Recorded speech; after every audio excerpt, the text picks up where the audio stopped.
There was a time when he had the world at his feet and had become one of the most important figures in Chelsea's rise in the Premier League and beyond. Today, Eden Hazard is an injury-prone player who's struggling to replicate similar performances at Real Madrid.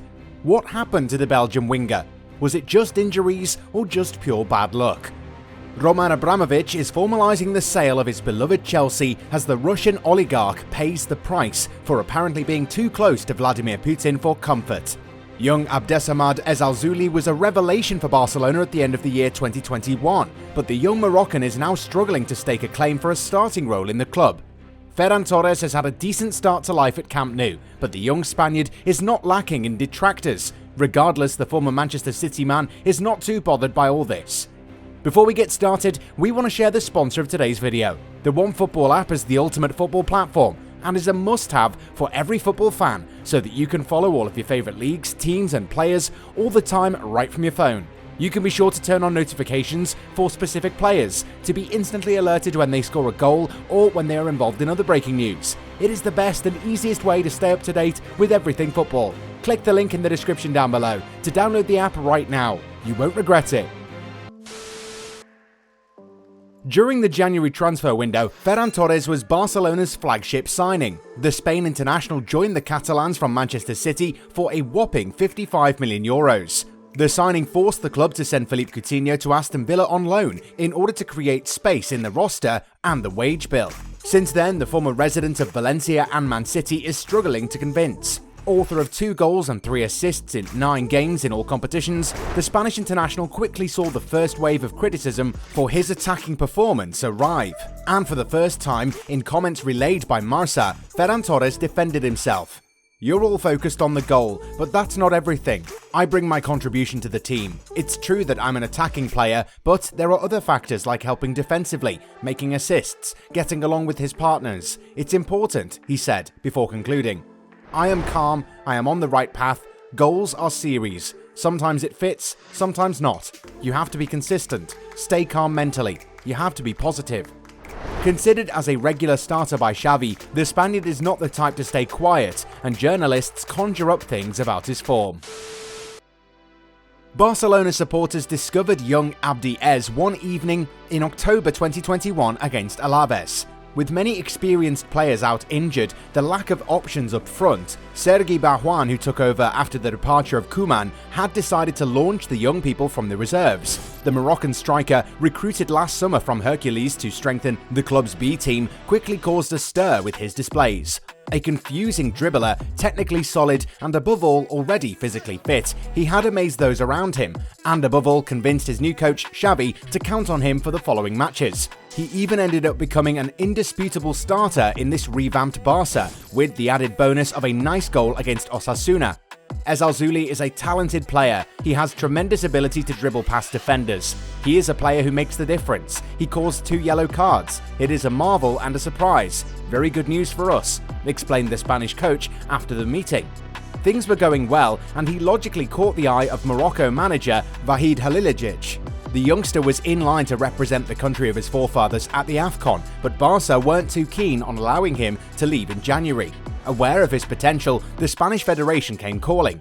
Despite Halilhodžić's declarations assuring that Abde really wanted to play for the Atlas Lions, the latter decided not to go, with a view to continuing to impose himself at Barca as he had promised the Catalan management, who guaranteed him playing time. His entourage also advised him this option to increase his value.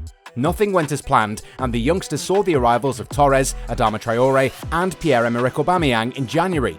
This meant that the player was forced to go down with the reserves. Instead of playing for Morocco at the AFCON, the youngster was struggling for game time. Barcelona don't want to let go of him despite getting decent offers. But after experiencing a meteoric rise, the return to the reserves is a real setback in his young career. With his exposure to first-team football decreasing, the battle between Spain and Morocco also seems to have calmed down, while he has still not made a clear decision on who he wants to play for.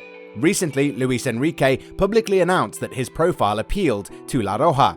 Morocco still hopes to see him wear the red and green colours, but seeing him summoned during the 2022 World Cup playoffs next March would be a surprise. The mystery remains intact. Chelsea are experiencing extremely turbulent times at the moment. Since the beginning of the Russian invasion of Ukraine, its owner, Roman Abramovich, has been in the crosshairs of public opinion and the English state. Declared support for the government in place in Kiev, the latter does not accept that the owner of the London club is close to the Kremlin. Last week, through a brief press release, he even had to hand over the management of the Blues to his 6 directors of the club's charitable foundation. But it doesn't stop there. He has now formalised the sale of the club in a new press release. I would like to address the speculation in the media in recent days regarding my ownership of Chelsea FC. As I said before, I have always taken decisions in the interests of the club. In the current situation, I have therefore taken the decision to sell the club, as I believe it is in the best interest of the club, the fans, the employees, as well as the sponsors and partners of the club. This official statement confirms the information published in the Telegraph, indicating that the businessman was going to sell a club he bought in June 2003 for about €190 million. It turns out that Abramovich will play an important role in the attempts to negotiate peace between Russia and Ukraine, even though he has large shares in the Edraz company, which participates in the manufacture of tanks sent to Ukraine. This involvement does not please England. The sale is therefore official, but it will cost no less than €3.6 billion to afford one of the most powerful clubs in the world. This is the price revealed by the Daily Mail. An 86-year-old Swiss businessman, Hans-Jörg Wyss, is also a candidate for the takeover. The sale of the club will not be expedited, but I will follow due process. I will not request any loan repayment, the statement said. Chelsea would accumulate nearly €2 billion in debt with its current owner. However, the Russian oligarch maintains that the club has never been a question of business or money for him, and that he has instructed his team to create a charitable foundation where all net proceeds from the sale will be donated to help the victims of the war in Ukraine. This is definitely a good gesture from Mr. Abramovich, regardless of how we feel about certain things. At least, he is looking to leave the club with integrity and is doing everything he can to ensure that the Blues are not in any sort of turmoil. During a recent El Clasico between Real Madrid and Barcelona, 2 Madrid players defined the game. A timeless Karim Benzema created a goal for rising star Vinicius Jr., and as the young Brazilian celebrated his 15th goal of the season, Eden Hazard watched from the bench, thinking what could have been. Such moments were the reason why Real Madrid paid so dearly to sign him up from Chelsea in 2019. The Belgian was in great form in his last season with the Blues. However, Hazard arrived in Spain carrying excess weight. At the same time, he started amassing injuries. Physically, he was no longer at a place where his performances would be consistent. By the end of 2021, the Belgian international had missed 61 games for the Spanish Giants through injury.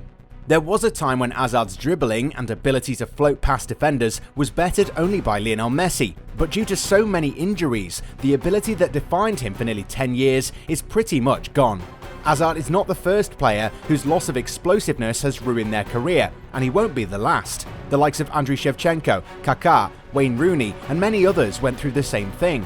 At the same time, Hazard was always treated roughly by opponents, and what Jose Mourinho said about the player in 2015 makes sense today. The Portuguese tactician said that players punish him a lot, and that he feared for the day when there won't be an Eden Hazard to rely upon. So yes, we have to say that referees have played a role in ruining Eden Hazard's career. A lot of technically gifted players do irk their opponents, who always resort to using roughhousing tactics as a way to get back to them.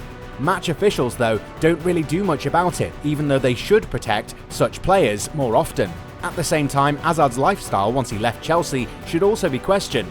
The Belgian was a little bit too carefree about his diet when he arrived in Spain, and that also contributed to his downfall.